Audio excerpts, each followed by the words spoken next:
আসসালামু আলাইকুম রহমতুল্লাহ বারাকাতু। সুপ্রিয় শিক্ষার্থীবৃন্দ, তোমাদেরকে পাঁচরুখি বেগম আনোয়ারা ডিগ্রি কলেজের পক্ষ থেকে অনলাইন ক্লাসে স্বাগত। অনলাইন ক্লাস পরিচালনায় আমি আছি আরিফ সরকার, প্রভাষক রসায়ন, পাঁচরুখি বেগম আনোয়ারা ডিগ্রি কলেজ।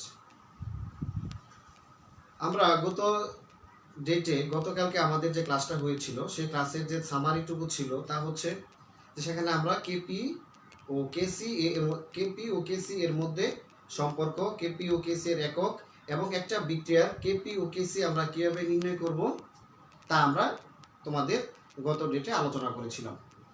আজকে আমাদের খুবই ইম্পর্টেন্ট এবং খুবই গুরুত্বপূর্ণ একটা বিষয় নিয়ে আলোচনা হবে, যা আমাদের ইন্ডাস্ট্রিয়াল কেমিস্ট্রির মধ্যে পড়ে, অর্থাৎ পরিবেশ রসায়ন। যেহেতু আমাদের কেমিস্ট্রির অ্যাপ্লাইড অনেক এবং তার ক্ষেত্রও প্রচুর, সুতরাং আমরা আমাদের লেখাপড়া শেষ করে যদি আমরা কেউ কেমিস্ট্রিতে আমাদের লাইফ গেইনার করতে চাই, তাহলে সেই ক্ষেত্রে আমাদের অ্যাপ্লাইড সাইডে আমাদের এই টপিক্সটা খুব ভালো করে আমাদের পারতে হবে। এবং স্টুডেন্টদের এই টপিক্সটা প্রায়ই সমস্যা হয়, তারা প্রায়ই বলে যে স্যার আমাদের চ্যাপ্টারের মধ্যে এগুলি পারি ঠিক আছে, কিন্তু আমরা এই টপিক্সটা আমাদের জন্য সমস্যা হচ্ছে।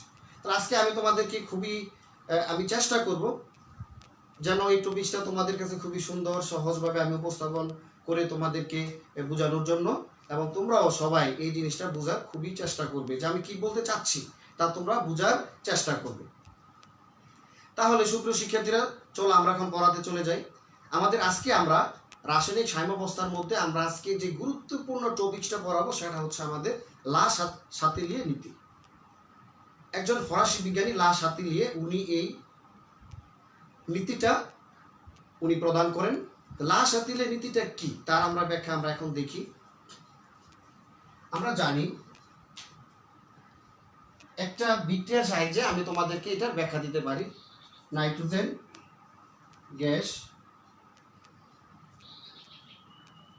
Two ammonia delta H minus 92 kilojoule. আমরা হোয়াইট বোর্ডে আমরা একটা বিক্রিয়া লিখলাম। প্রদত্ত বিক্রিয়াটি সাম্যাবস্থায় রয়েছে এবং এই সাম্যাবস্থা চিরদিন অক্ষুণ্ণ থাকবে, এবং এই সাম্যাবস্থায় তারা চিরকাল থাকার চেষ্টা করবে। তো বিজ্ঞানী বলতেছে যে কোনো রাসায়নিক বিক্রিয়া যখন সাম্যাবস্থায় থাকে, তাহলে ওই সাম্যাবস্থায় থাকাকালে ওই বিক্রিয়া যে সমস্ত নিয়ামকের দ্বারা, যে সমস্ত ক্যাটালিস্টের দ্বারা একটা বিক্রিয়া প্রভাবিত হয়, যে টেম্পারেচার, ভলিউম অ্যান্ড প্রেশার, যাকে বলা হয় সহজ করে টিপিসি, যে যদি একটা রাসায়নিক সাম্যাবস্থায় একটা বিক্রিয়া থাকে, তখন একটা রাসায়নিক বিক্রিয়া সাম্যাবস্থায় থাকাকালে ওই অবস্থার একটি নিয়ামক, যেমন তাপমাত্রা, চাপ কিংবা যদি ঘনমাত্রার পরিবর্তন করা হয়, তাহলে সাম্যের অবস্থান এমনভাবে পরিবর্তন হবে যেন এদের ফলাফল সম্পূর্ণরূপে প্রশমিত হয়। সাম্যের অবস্থান কি আমাদের এরকম অবস্থা হবে যে কোনো রাসায়নিক বিক্রিয়া যদি সাম্যাবস্থায় থাকে, তাহলে ওই অবস্থার যদি একটা নিয়ামক, তাপমাত্রা, চাপ কিংবা যদি ঘনমাত্রা পরিবর্তন করানো হয়, তাহলে বিক্রিয়ার অবস্থান এরকমভাবে পরিবর্তন হবে যেন এদের ফলাফল সম্পূর্ণরূপে প্রশমিত হয়। অর্থাৎ আরেকটু সহজ করে বলি, এই বিক্রিয়াটা সাম্যাবস্থায় থাকবে, সবসময় থাকবে, সাম্যাবস্থায় থাকবে, সবসময় থাকবে। এখন যদি এই বিক্রিয়াতে আমরা তাপমাত্রা পরিবর্তন করি, যদি এই বিক্রিয়াতে চাপ পরিবর্তন করি, যদি আমরা এই বিক্রিয়াতে ঘনমাত্রা পরিবর্তন করি, আমরা যাই পরিবর্তন করি না কেন, এদের সাম্যাবস্থা হোক এই বিক্রিয়ার বামে ট্রান্সফার হোক কিংবা বিক্রিয়ার ডানে ট্রান্সফার হোক, এদের ফলাফল সম্পূর্ণরূপে প্রশমিত হবে। এখন এদের আলোচনা স্বরূপ আমরা আলোচনায় যাচ্ছি যে এই বিক্রিয়া, আমরা জানি যে একটা বিক্রিয়ার তাপের উপর ভিত্তি করে বিক্রিয়াটা দুই ধরনের, একটা হচ্ছে তাপ উৎপাদী, একটা হচ্ছে তাপ হারী। যে সমস্ত বিক্রিয়াতে স্বতঃস্ফূর্তভাবে তাপ উৎপন্ন হয় তাকে বলা হয় তাপ উৎপাদী, আর যে বিক্রিয়াতে তাপ হ্রাস পায় সেটা হচ্ছে তাপ হারী। একটা এক্সাম্পল স্বরূপ, উদাহরণস্বরূপ আমি বলতে পারি, যদি আমরা একটা পানির মধ্যে একটা চুন রাখি, তো পানির মধ্যে চুন রাখলে আমরা দেখি যে একটা নির্দিষ্ট সময় পর ওই পাত্রটা গরম হয়ে গেছে, তার মানে কি, সেটা হচ্ছে একটা তাপ উৎপাদী বিক্রিয়া। সেখানে তাপের উদ্গীরণ ঘটতেছে, সেখানে তাপ নির্গত হচ্ছে, সেটা একটা তাপ উৎপাদী বিক্রিয়া। আবার যখন একটা বিক্রিয়া, যেমন পানির মধ্যে যদি আমরা পানির মধ্যে একটা গ্লুকোজের দ্রবণ রাখি, তাহলে আমরা দেখব যে ওই গ্লাসটা ঠান্ডা হয়ে গেছে, এটা হচ্ছে তাপ হারী বিক্রিয়া। প্রদত্ত বিক্রিয়াতে তাপের শোষণ ঘটছে, তাপে সেখানে তাপ উৎপন্ন হয় নাই, সেখানে তাপ কি করছে, সেখানে তাপের শোষণ করছে। তাহলে একটা রাসায়নিক বিক্রিয়া যখন সাম্যাবস্থায় থাকবে, তাহলে সাম্যাবস্থা থাকাকালীন যদি আমরা তাপমাত্রার পরিবর্তন করি তাহলে কি ঘটনা ঘটবে, তাহলে আমরা প্রিয় শিক্ষার্থী বন্ধুরা আমরা জেনে নিই। এখন জিনিসটা সহজ করে জানার জন্য আমি তোমাদেরকে বলতেছি, বিক্রিয়াতে আমাদের দুইটা পার্ট, বিক্রিয়ক, উৎপাদ। এখন আমরা যদি এটাকে গাঠনিক সংকেত আকারে লিখি তাহলে কিন্তু আমাদের এরকম অবস্থাটা হয় তার। অর্থাৎ আমরা দেখতে পাই প্রদত্ত বিক্রিয়াতে নাইট্রোজেনের বন্ধন শক্তি, হাইড্রোজেনের বন্ধন শক্তি, অ্যামোনিয়ার বন্ধন শক্তি, অর্থাৎ বিক্রিয়কের অণুগুলো তাদের বন্ধন ভেঙে যায়, বন্ধন ভেঙে নতুন বন্ধন শক্তি NH উৎপন্ন করে। এখানে ছিল NN, HH, বন্ধনগুলি ভাঙবে, ভেঙে নতুন বন্ধন NH উৎপন্ন করবে। অর্থাৎ আমরা বলতে পারি যে একটা বিক্রিয়া যখন বিক্রিয়া করে তখন পুরাতন বন্ধন ভাঙে, নতুন বন্ধন গড়ে। আর পুরাতন বন্ধন ভাঙতে যদি আমাদের এইটি প্রত্যেকটা মৌলের একটা অভ্যন্তরীণ শক্তি থাকে, প্রত্যেকটা অণুর, প্রত্যেকটা যৌগের এদের একটা অভ্যন্তরীণ শক্তি থাকে। এখানে নাইট্রোজেন তার একটা বন্ধন শক্তি আছে, এই অণুর বন্ধন শক্তি আছে, হাইড্রোজেনের বন্ধন শক্তি আছে, অ্যামোনিয়ার NH এরও বন্ধন শক্তি আছে। যদি এখন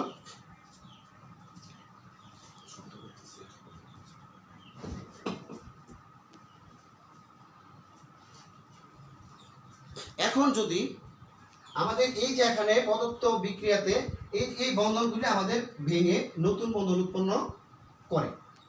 যদি এখন এরকম হয় যে এই যে পুরাতন বন্ধনগুলি ভাঙতে যে প্রয়োজনীয় মোট শক্তি, সেখানে যদি এদের এই যে বিক্রিয়াতে এরা অ্যামোনিয়া উৎপাদন করতেছে, যদি এর এবং এদের যে অভ্যন্তরীণ শক্তির মানটা যদি এর অপেক্ষা কম হয়, এখানে আমরা ধরিলাম আমাদের এখানে 500 কিলো জুল, এই বিক্রিয়কের বন্ধন শক্তি ভাঙতে 500 কিলো জুল মোল দরকার পড়ে, আর এখানে আমাদের উৎপন্ন করতে প্রয়োজন হয় 300 কিলো জুল।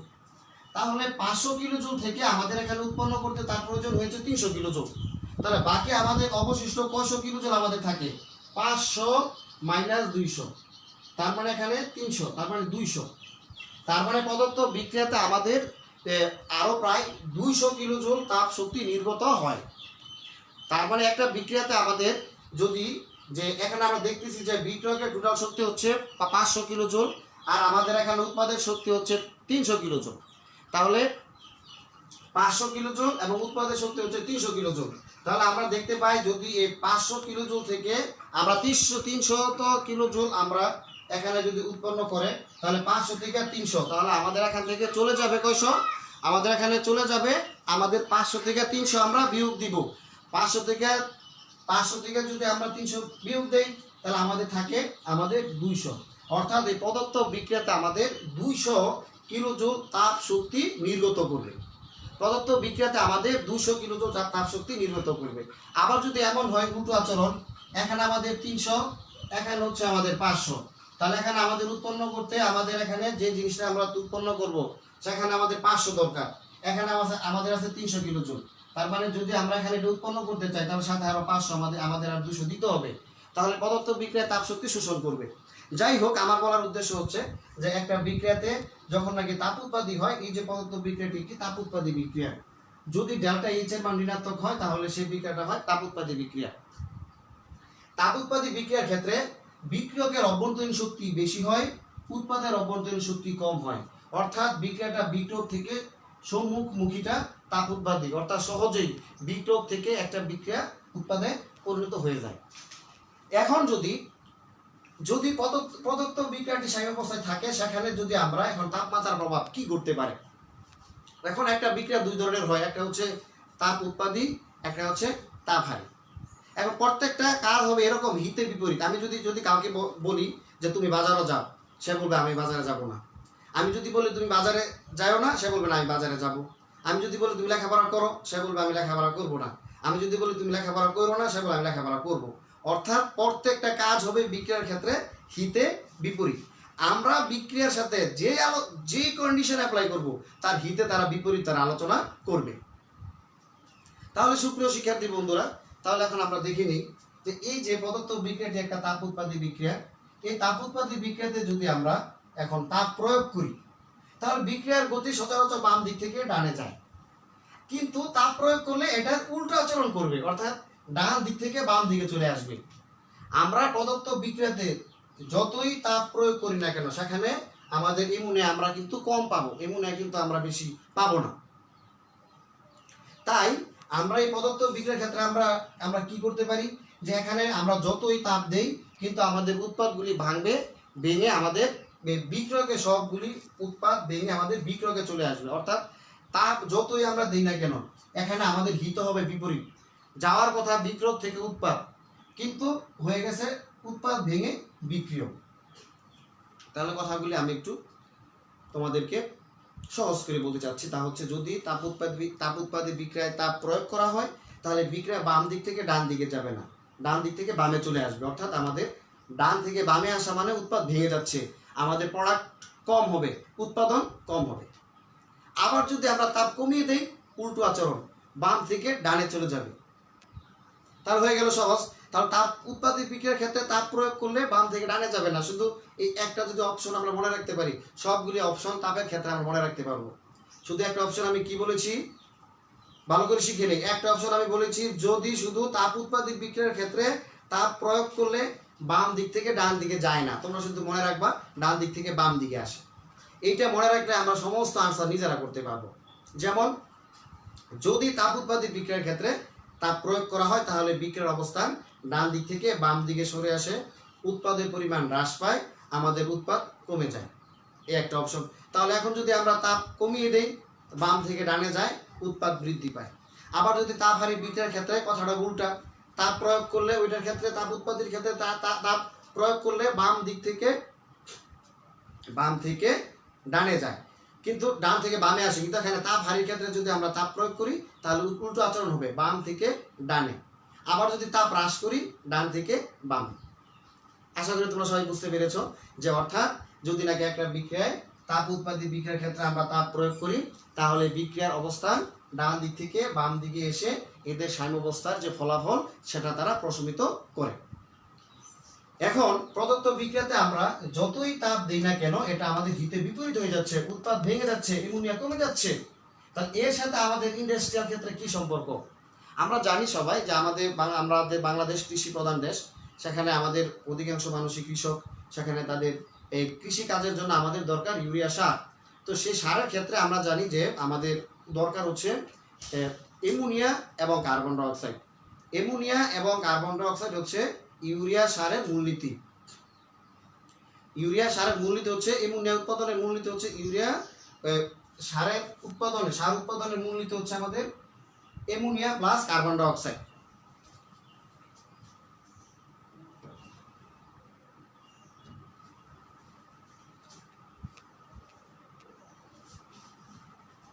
তাহলে আমাদের ইউরিয়া উৎপাদনের আমাদের দরকার হচ্ছে অ্যামোনিয়া।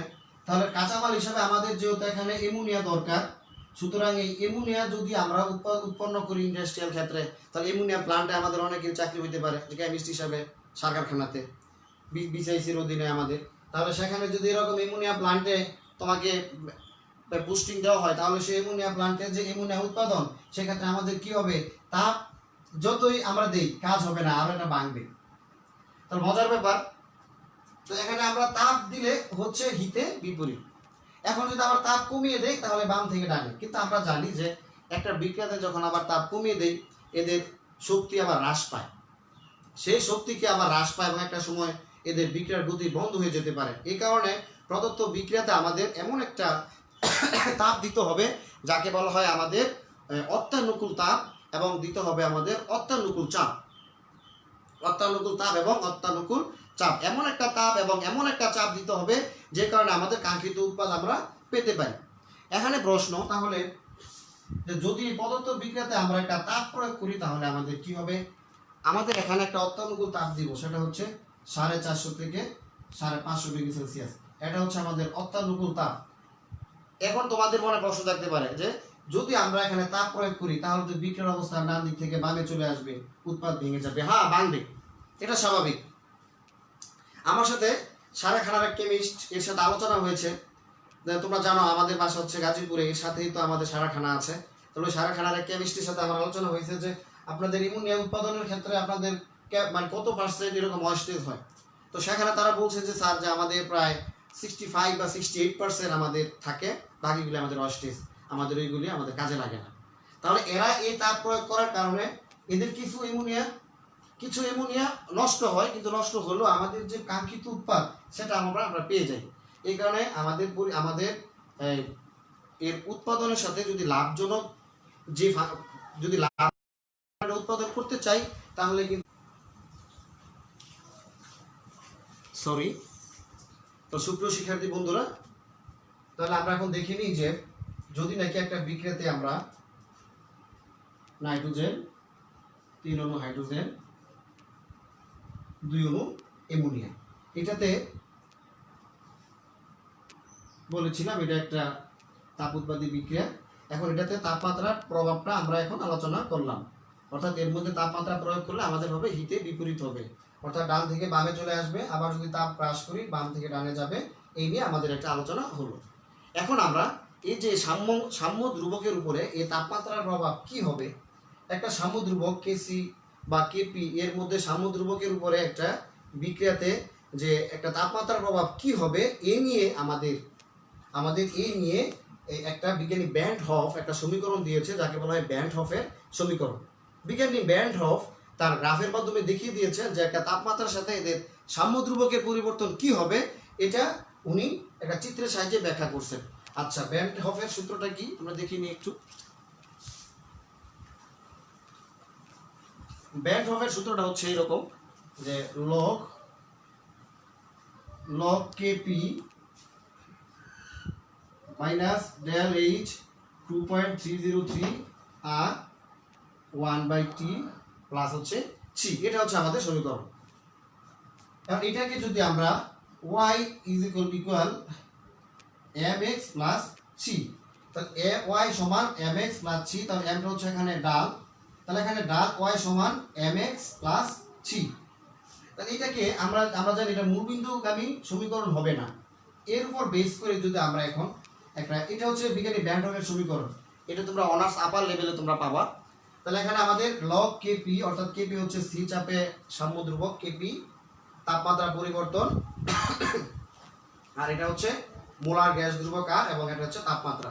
তাহলে এই সমীকরণটাকে আমরা y equal mx plus c এর সমীকরণ আকারে প্রকাশ করতে পারি। তার দুইটি গ্রাফের সাহায্যে আমরা সহজে, এই গ্রাফটা আমাদের অধিকাংশ ছেলেমেয়েরা বুঝে না, এটা এই গ্রাফটা আমরা খুবই বোঝার চেষ্টা করবো। দেখেন আমি গ্রাফটা দেখো তোমরা, আমি কি আঁকতেছি খেয়াল করো। এই একটা গ্রাফ, এই একটা গ্রাফ, তাহলে এখানে যদি আমরা একদিকে নেই, আমরা এখানে নিব log kp আর এইদিকে আমরা নিব 1/t। আবার এখানে আমরা যদি নেই log kp এবং 1/t, আমরা যখন বিভিন্ন ইয়ারে ছেলে মেয়েদের পড়াই তখন এখানে প্রশ্ন আসে যে স্যার এখানে তাপমাত্রার সাথে যে log kp এর পরিবর্তনটা এটা আমরা বুঝতে পারি না।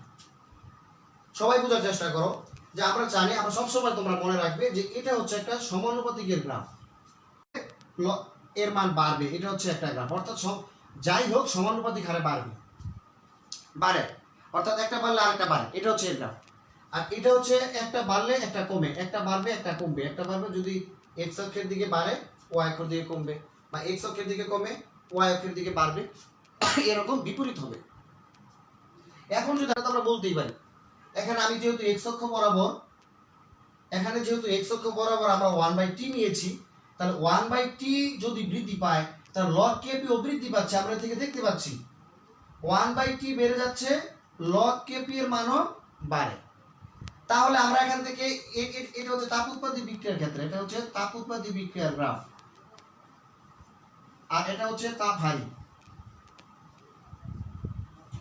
এটা হচ্ছে তাপ হারি। তাহলে তাপ উৎপাদী এবং তাপ হারির ক্ষেত্রে, যে তাপ উৎপাদী ও তাপ হারি বিক্রিয়ার ক্ষেত্রে আমরা দুইটা গ্রাফ অঙ্কন করছি।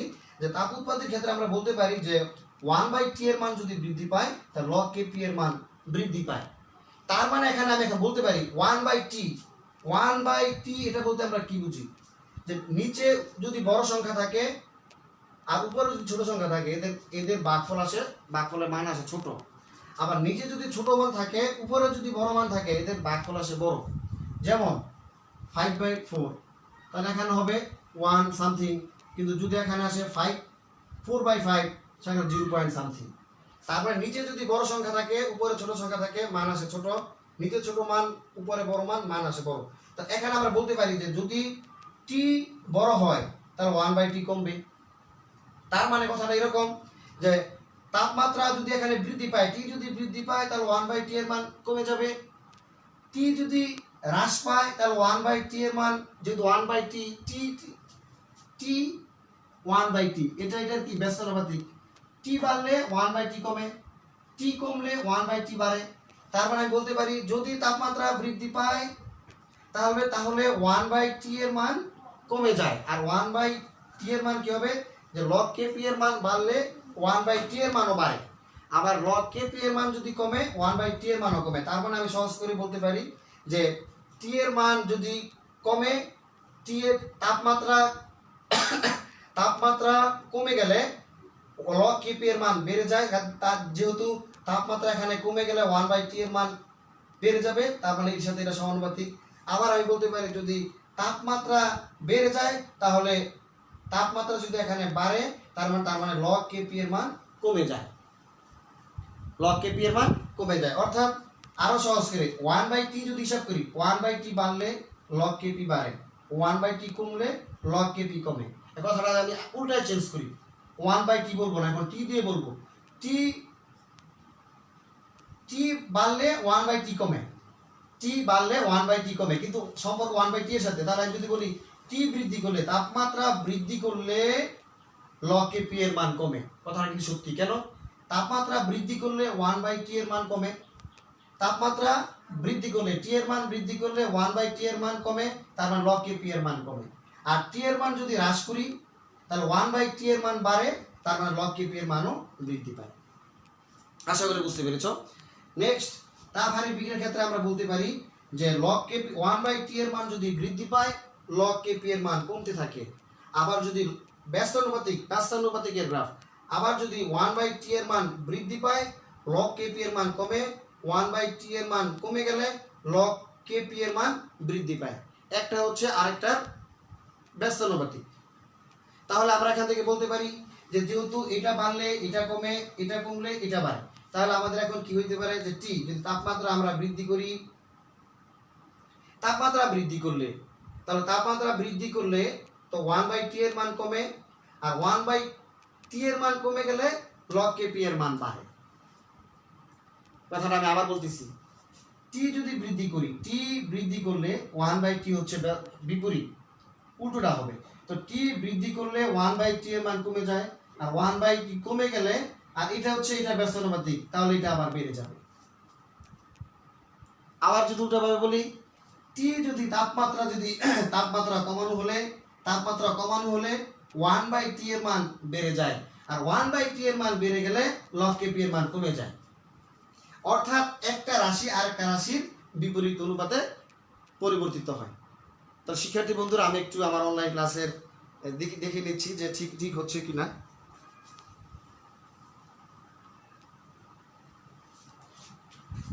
Thank you. তোমরা অবশ্যই এই ক্লাসগুলি আমাদের কলেজের ইউটিউব চ্যানেলে ক্লাসগুলি আমাদের নিয়মিত আপলোড করা হচ্ছে। তোমরা বাসায় থেকে অবশ্যই তোমরা এই ক্লাসগুলি তোমরা দেখে নিবে।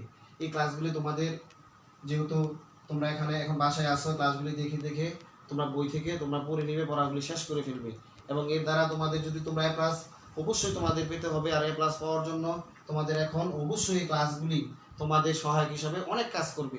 এই লাসাতিলের নীতি থেকে আমাদের এই চ্যাপ্টারের মধ্যে 10 নম্বর আসে, আমাদের গহ, অর্থাৎ উচ্চতর দক্ষতা এবং প্রয়োগমূলক, এই দুইটা থেকে আমাদের খুবই ইম্পর্টেন্ট। লাসাতিলের নীতি, ব্যান্ড হফ এবং সাম্য ধ্রুবকের উপর তাপমাত্রার প্রভাব, এই প্রশ্নগুলি খুবই ইম্পর্টেন্ট। এগুলি জটিল প্রশ্ন, যদি কোথাও কোনো পরীক্ষাতে জটিল প্রশ্ন আসে তখন আমাদের দেখছি প্রশ্ন দেয় যে সাম্য ধ্রুবকের উপরে তাপমাত্রার সম্পর্ক, ব্যান্ড অফ সমীকরণটা কি লিখো, তারপর সেখান থেকে আবার লাসাতিল নীতির প্রয়োগ। এগুলি যদি প্রশ্ন খুব কঠিন করে তখন আমাদের বিভিন্ন বোর্ড পরীক্ষা আমরা দেখি এগুলো আসে। তাহলে এখান থেকে আমি কথাটা আবার একটু সহজে বলে আমি শেষ করে দিতেছি। log kp 1/t এর সমানুপাতিক, 1/t বৃদ্ধি পেলে log kp এর মানও বৃদ্ধি পায়। কিন্তু আমি এখানে 1/t এর সাপেক্ষে আমি কথাটা বলেছিলাম। এখন আমি 1/t বলবো না, শুধু t বলবো। t বৃদ্ধি পেলে 1/t হ্রাস পায়, হ্রাস পেলে এটা হচ্ছে এটা সমানুপাতিক, এটাও হ্রাস পাবে। t যদি বৃদ্ধি পায় 1/t হ্রাস পাবে, এটাও হ্রাস পাবে। t হ্রাস পেলে 1/t বৃদ্ধি পায়, এটাও বৃদ্ধি পাবে। শেষ। এখানে log kp 1/t এর ব্যস্তানুপাতিক, একটা বেড়ে গেলে আরেকটা কমে যায়। এখন যদি 1/t এর মান বাড়ে, এটা কমে, 1/t এর মান কমে, এটা বাড়ে। এখন যদি আমি বলি t বৃদ্ধি পেলে 1/t কমে যায়, কমে গেলে এটা আবার ব্যস্তানুপাতিক, log kp বেড়ে যাবে। আবার t বেড়ে গেলে 1/t, t কমে গেলে 1/t বেড়ে যায়, এটা কমে যায়। t কমে গেলে 1/t বেড়ে যায়, এটা আবার ব্যস্তানুপাতিক বেড়ে যায়। আশা করি তোমরা বুঝতে পেরেছো। এখন আমরা চলে যাব গণমাত্রার প্রভাবে। খুবই ইম্পর্টেন্ট আরেকটা টপিক, সেটা হচ্ছে গণমাত্রার প্রভাব। যে একটা বিক্রিয়াতে গণমাত্রার প্রভাবটা কি হয়। গণমাত্রার প্রভাবটা অনেক সহজ। এই একটা বিক্রিয়া এবং সেটা a+b c+d আমরা একটা বিক্রিয়া ধরে নিলাম। এর মধ্যে গণমাত্রা কি হবে? একটা দ্রবণের মধ্যে দুইটা বিক্রিয়ক দুইটা উৎপাদ আছে, সেই ক্ষেত্রে গণমাত্রাটা কি হবে? অর্থাৎ বিক্রিয়ার বামে হচ্ছে বিক্রিয়ক উৎপাদ। এটা সহজ করে বলতে গেলে এইভাবে হবে যে যদি নাকি এটা হচ্ছে বামে বিক্রিয়ক ডানে উৎপাদ, তাহলে দুইটা ইকুয়াল। তাহলে এখন যদি আমরা বিক্রিয়কটা বৃদ্ধি করি তাহলে ব্যালেন্স হবে, ব্যালেন্স হওয়ার জন্য এটা বেশি এটা কম, তাহলে অবশ্যই এটা এইদিকে চলে আসবে। আচ্ছা, তাহলে যদি বিক্রিয়ক বৃদ্ধি পায় তাহলে বিক্রিয়ক অবস্থান বাম দিক থেকে ডানে যাবে। আবার যদি বিক্রিয়ক হ্রাস পায় ডান থেকে বামে যাবে। আবার যদি উৎপাদ হ্রাস পায় বাম থেকে ডানে যাবে। আর উৎপাদ বৃদ্ধি পায় ডান থেকে বামে আসবে। অর্থাৎ একদম খুবই সহজ। তা বলতেছি, আমি বলতেছি যে যদি আমরা একটা বিক্রিয়ায় বিক্রিয়ক যোগ করি নেই, যোগ করার কারণে বিক্রিয়কের এই প্রদত্ত বিক্রিয়ার সাম্যাবস্থা অক্ষুণ্ণ রাখার জন্য বিক্রিয়ার অবস্থান বাম দিক থেকে ডান দিকে স্থানান্তরিত হয়ে ফলাফল প্রশমিত হবে। অর্থাৎ a+b হচ্ছে বিক্রিয়ক, c+d হচ্ছে উৎপাদ। তাহলে অর্থাৎ যদি নাকি একটা বিক্রিয়াতে যে আমরা কোনো বিক্রিয়ক যোগ করি তাহলে আমাদের উৎপাদ বৃদ্ধি পাবে। অর্থাৎ বিক্রিয়ক যোগ করলে বিক্রিয়ার অবস্থান এই দিকে যাবে। আবার যদি বিক্রিয়ক হ্রাস পায় ডান থেকে বামে আসবে। আবার যদি উৎপাদ যোগ করি বিক্রিয়ার অবস্থান এই দিকে আসবে। যদি আমরা উৎপাদ হ্রাস করি বাম দিক থেকে ডান দিকে যাবে। আমরা আশা করি বুঝাইতে পারছি। আবার বলতেছি আমরা যদি বিক্রিয়ক যোগ করি নেই তাহলে বিক্রিয়ক যোগ করলে বিক্রিয়ার অবস্থান বাম দিক থেকে ডান দিকে যাবে। বিক্রিয়ক যোগ করলে বিক্রিয়ার অবস্থান বাম দিক থেকে ডান দিকে যাবে। বিক্রিয়ক অপসারণ করলে ডান দিক থেকে বাম দিকে আসবে। উৎপাদ অপসারণ করলে বাম দিক থেকে ডান দিকে যাবে। উৎপাদ যোগ করলে ডান দিক থেকে বাম দিকে যাবে। এর দ্বারা কি সম্পর্ক? এর দ্বারা একটা বিক্রিয়ার ঘনমাত্রার সম্পর্ক, যে আমরা উৎপাদ বেশি পাবো না কম পাবো, বা বিক্রিয়ার অবস্থান বামে যাবে না ডানে যাবে, সাম্যাবস্থাটা কিভাবে অক্ষুণ্ণ থাকবে তা আমরা বুঝতে পারি। তার মানে যদি একটা বিক্রিয়াতে বিক্রিয়ক যোগ করা হয় তাহলে তার বিক্রিয়ার অবস্থান বাম দিক থেকে ডান দিকে যাবে। আবার যদি একটা বিক্রিয়ায় বিক্রিয়ক অপসারণ করা হয় তাহলে উৎপাদ থেকে একটা বিক্রিয়ার অবস্থান উৎপাদ ডান দিক থেকে বাম দিকে চলে আসবে। আবার যদি কোনো একটা বিক্রিয়াতে উৎপাদ যোগ করা হয় তাহলে বিক্রিয়ার অবস্থান ডান দিক থেকে বাম দিকে আসবে। যদি একটা বিক্রিয়াতে উৎপাদ অপসারণ করা হয় তাহলে একটা বিক্রিয়ার অবস্থান বাম দিক থেকে ডান দিকে যাবে। এখন আমরা এই গণমাত্রার প্রভাবটা আমাদের বিভিন্ন ক্ষেত্রে অনেক প্রয়োজন হয়। যেমন তোমরা দ্বিতীয় অধ্যায়ে গুণগত রসায়নের মধ্যে আমরা পড়েছিলাম যে সমায়ন প্রভাব এবং সাথে পড়েছিলাম যে আয়নিক গুণফল, দ্রাব্যতা গুণফল। আমরা জানি যে একটা যখন নাকি কোনো দ্রবের আয়নিক গুণফল বেশি হয়, দ্রাব্যতা গুণফল কম হয়, তাহলে ওই দ্রবটি অধক্ষিপ্ত হয়। আবার কারো যদি আয়নিক গুণফল কম হয়, দ্রাব্যতা গুণফল বেশি হয়, তাহলে সেই দ্রবটি অধক্ষিপ্ত হয় না। তাহলে সেই আয়নিক এবং গুণফল এবং দ্রাব্যতা গুণফলের ক্ষেত্রে আমাদের সমায়ন প্রভাবের ক্ষেত্রে এই গণমাত্রার প্রভাব খুবই ফলপ্রসূ একটা বিষয়। ছোট একটা উদাহরণ দিলে আমরা তোমাদেরকে তোমরা বুঝতে পারবে।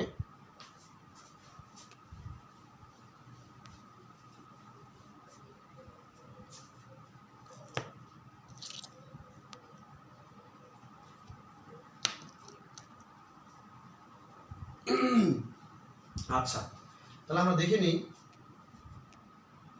আমরা একটা প্রশ্ন আমাদের আসে, তোমরা সবাই পারো অবশ্যই প্রশ্নটা। HCl H plus Cl minus, এখানে জলীয় দ্রবণ দিতে হবে, এটাও জলীয় দ্রবণ। আমরা জানি যে যদি অবিশুদ্ধ খাবার লবণ থেকে আমরা বিশুদ্ধ খাবার লবণ পেতে চাই, অবিশুদ্ধ খাবার লবণকে যদি আমরা বিশুদ্ধ খাবার লবণে বিশুদ্ধ সোডিয়াম ক্লোরাইড আমরা ক্যালাস করি, তাহলে সেই ক্ষেত্রে আমরা এই HCl ব্যবহার করি। প্রশ্ন আসে যে বিশুদ্ধ সোডিয়াম ক্লোরাইড ক্যালাসনে বা বিশুদ্ধ সোডিয়াম ক্লোরাইড অধক্ষিপ্ত করতে বা বিশুদ্ধ সোডিয়াম ক্লোরাইড পেতে সেখানে আমরা কেন গাঢ় HCl ব্যবহার করা হয়? প্রশ্ন আসে কেন? যে আমরা জানি যদি নাকি দুইটা যৌগের মধ্যে একটা আয়ন কমন থাকে, সেটা সমায়ন, তাহলে এখানে সমায়ন কি? এই ক্লোরাইড আয়ন হচ্ছে সমায়ন। আর এর মধ্যে আরো অন্যান্য লবণ থাকে, ম্যাগনেসিয়াম ক্লোরাইড, ক্যালসিয়াম ক্লোরাইড অপদ্রব্য হিসেবে থাকে। তাহলে এই প্রদত্ত বিক্রিয়াতে তার যে দ্রবণে সম্পূর্ণরূপে বিয়োজিত হয়, এবং আমরা জানি যদি আয়নিক গুণফল কম হয়, দ্রাব্যতা গুণফল বেশি হয়, তাহলে সেখানে সেটা পানিতে বা সেটা কি হবে? সেটা দ্রবীভূত হবে, সেটা অধক্ষিপ্ত হবে না। আচ্ছা, এখন যদি আমাদের আয়নিক গুণফল, এখানে তার আয়নিক গুণফল কম, দ্রাব্যতা গুণফল বেশি, প্রদত্ত এর সাথে ওই ঘনমাত্রা কি সম্পর্কটা? এখানে আমাদের Cl মাইনাস, এটা হচ্ছে একটা উৎপাদ, তাহলে এখানে Cl মাইনাস আমাদের এখানে যোগ করার কারণে আমাদের কিন্তু এখানে উৎপাদের ঘনমাত্রা বৃদ্ধি পেল। আমি বলেছিলাম যদি উৎপাদ বৃদ্ধি পায় তাহলে এখানে বেশি, এখানে কম, এখানে বেশি, এখানে কম, তার মানে কি বেশি থেকে কম। তাহলে এটা যদি আমি সমতাকর করতে চাই, তাহলে বেশি থেকে কিন্তু কমের দিকে আসবে। অর্থাৎ যদি নাকি আমাদের প্রদত্ত এই যে এটাতে যদি আমরা HCl সোডিয়াম ক্লোরাইডের যদি আমরা জলীয় দ্রবণে যদি আমরা HCl যোগ করতে থাকি, তাহলে এই যে Cl মাইনাসের কারণে, ক্লোরাইড আয়নের কারণে এই বিক্রিয়ার অবস্থানটা ডান দিক থেকে বাম দিকে আসবে। বাম দিকে আসার কারণে এদের আয়নিক গুণফল, এই যেখানে আয়ন বেড়ে যাচ্ছে, আয়নিক গুণফলটা বেড়ে যাচ্ছে, অর্থাৎ এদের দ্রাব্যতা গুণফলটা তখন কমে যাচ্ছে, এবং ফলে তারা দ্রবণে সহজে কি হচ্ছে? অধক্ষিপ্ত হয়ে যাচ্ছে। অর্থাৎ এই যে এখানে আয়নটা বেশি হয়ে যাচ্ছে, আয়ন বাড়তেছে, কিন্তু তার দ্রাব্যতাটা কমে যাচ্ছে, তার দ্রবীভূত হওয়ার ক্ষমতা, আয়ন দেওয়ার ক্ষমতা, সেটা কিন্তু সে হারিয়ে ফেলতেছে। কেন? এই যে প্রদত্ত Cl যোগ করার কারণে এই বিক্রিয়াটা সাম্যাবস্থা টিকিয়ে রাখার জন্য এই বিক্রিয়ার অবস্থান ডান দিক থেকে বাম দিকে আসে, এবং যেটা সেটা সাম্যাবস্থায় থাকে। অর্থাৎ প্রদত্ত বিক্রিয়া যদি সাম্যাবস্থায় থাকতে চায়, তাহলে ডান দিক থেকে বাম দিকে আসে, ডান দিক থেকে বাম দিকে আসা হচ্ছে আমাদের NaCl, আর আমাদের দরকার NaCl। আর আমরা এটা যোগ করলে এই আয়নিক গুণফল বৃদ্ধি করা, দ্রাব্যতা গুণফল হ্রাস করা, সেক্ষেত্রে কিন্তু আমাদের ঘনমাত্রার প্রভাবটা খুবই ইফেক্টিভ। দেন নেক্সট, এটা নিয়ে আমি আরো একটু ডিটেলস আলোচনা করব। এর আগে আমি একটু চাপের প্রভাবটা সহজে একটু বলে তারপর ঘনমাত্রার প্রভাবটা আমি তোমাদের আরো ব্যাখ্যা করব। চাপের প্রভাবটা একদম সহজ একটা বিষয়। চাপের প্রভাবটা হচ্ছে হাইড্রোজেন অর্থাৎ গ্যাসীয় পদার্থের ক্ষেত্রে চাপের প্রভাব থাকবে। ক্যালসিয়াম, এখানে আমাদের hydrogen gas, iodine gas to hydrogen iodide, অর্থাৎ যে সমস্ত পদার্থের ভৌত অবস্থা কঠিন হয় তাদের ক্ষেত্রে, যে সমস্ত পদার্থের ভৌত অবস্থা কঠিন হয় তাদের ক্ষেত্রে কোনো চাপের প্রভাব থাকে না, কিন্তু যে সমস্ত পদার্থের ভৌত অবস্থা গ্যাসীয় হয় এদের ক্ষেত্রে চাপের প্রভাব থাকে। এখন চাপের প্রভাব থাকবে, আবার গ্যাসীয় পদার্থ হলো চাপের প্রভাব থাকে না। এখনই বলতেছি আমি, এখানে হাইড্রোজেন কয় মোল? 1 মোল, আয়োডিন হচ্ছে 1 মোল, তাহলে 1 যোগ 1 2, আর ডানে হয়েছে আমাদের 2 মোল, তাহলে 2 মোল 2 মোল, তাহলে এখানে আমাদের মোল সংখ্যার পার্থক্য হচ্ছে 2 - 2 অর্থাৎ 0। অর্থাৎ যে সমস্ত বিক্রিয়াতে মূল সংখ্যার পার্থক্য থাকে না তাদের ক্ষেত্রে কোনো চাপের প্রভাব নেই। যদি আমাদের কখনো মাল্টিপল ক্রিয়েটিভ কোশ্চেন যদি আমাদের দেয়, তাহলে সেখানে আমাদের কি আসতে পারে, যে সেখানে আমাদের যদি যে নিম্নের কোনটির মধ্যে চাপের প্রভাব নেই, তাহলে আমরা দেখব যে যেখানে মূল সংখ্যা সমান থাকবে সেখানে কোনো চাপের প্রভাব থাকবে না। এখন চাপের প্রভাব তাহলে থাকে এরকম একটা বিক্রিয়া দিয়ে আমরা ব্যাখ্যা করি। নাইট্রোজেন 3 অণু hydrogen, nitrogen gas gas gas. তাহলে এখানে প্রিয় শিক্ষার্থী বন্ধুরা তোমরা হিসাব করে দেখো তো কত মূল আছে এখানে। 1 মলিকুল, 3 মলিকুল, 2 মলিকুল, তার মানে টোটাল মলিকুল হচ্ছে 1 + 3 4, এখন হচ্ছে 2, 4 এবং 2, এর ক্ষেত্রে চাপের প্রভাব থাকবে। অর্থাৎ যদি এদের মধ্যে মূল সংখ্যার পার্থক্য থাকে তাহলে চাপের প্রভাব থাকে। তাহলে গণনাটা কি ঘটে, যদি চাপ প্রয়োগ করা হয় সহজ করে, একদম খুব সহজ, চাপ প্রয়োগ করা হলে বিক্রিয়ার যেদিকে মূল সংখ্যা কম বিক্রিয়ার অবস্থান সেদিকে যাবে, যেদিকে মূল সংখ্যা কম বিক্রিয়ার অবস্থান সেদিকে যাবে। অর্থাৎ যদি এখানে 4 এখানে হচ্ছে 2, তাহলে যদি আমি এখানে চাপ প্রয়োগ করি তাহলে বিক্রিয়ার অবস্থান 4 থেকে 2 এর মধ্যে যাবে। অর্থাৎ যেদিকে মূল সংখ্যা কম বিক্রিয়ার অবস্থা সেদিকে যাবে। যদি আমরা এই প্রদত্ত বিক্রিয়াতে আমরা যতই চাপ প্রয়োগ করি আমাদের ততই উৎপাদ বাড়বে। অনুরূপভাবে আমাদের এখানে যতই চাপ হ্রাস করি তার বিক্রিয়া উল্টো আচরণ করবে। যদি আমরা এটা বলি ডাইনাইট্রোজেন টেট্রাঅক্সাইড 2NO2, তাহলে এখন তোমরা নিজেরাই বলতে পারো যে পদার্থ বিক্রিয়াতে যদি আমরা চাপ প্রয়োগ করি তাহলে আমাদের কি হবে। তো পদার্থ বিক্রিয়াতে চাপ প্রয়োগ করলে যেদিকে মূল সংখ্যা কম সেদিকে যাবে। এটা হচ্ছে 1 মোল, এটা 2 মোল, তাহলে যেদিকে মূল সংখ্যা কম সেদিকে যাবে। অর্থাৎ অবশ্যই বিক্রিয়া ডান দিক থেকে বাম দিকে আসবে। তাহলে ক্লিয়ার, এখানে ছিল 4 এখানে 2, যেদিকে কম সেদিকে ট্রান্সফার হবে, এখানে 2 এদিকে, যেদিকে কম সেদিকে যাবে। তার মানে সহজ করে চাপের প্রভাব হচ্ছে যদি বিক্রিয়াতে মূল সংখ্যার পার্থক্য যেদিকে কম থাকে বিক্রিয়ার একটা অবস্থান সেদিকে স্থানান্তরিত হয়ে বিক্রিয়ার ফলাফল প্রশমিত করে। তাহলে আমরা আজকে শিখলাম যে লাসেতিলিয়ার নীতি কি, লাসেতিলিয়ার নীতির ক্ষেত্রে তাপমাত্রার প্রভাব, চাপের প্রভাব, গণমাত্রার প্রভাব। তাহলে এখন আমরা একটা জিনিস শিখবো, সেটা হচ্ছে বিয়োজন মাত্রা এবং বিয়োজনের পরিমাণ। আমরা যখন গাণিতিক সমস্যা করতে যাব তখন কিন্তু আমাদের বিয়োজনের পরিমাণ এবং বিয়োজন মাত্রা দুটো খুবই একটা ইম্পর্টেন্ট জিনিস। আমি তোমাদের এই 1 মিনিটে বিয়োজন মাত্রা এবং বিয়োজনের পরিমাণটা বুঝিয়ে আমার ক্লাসটা ইনশাল্লাহ শেষ করে দিব।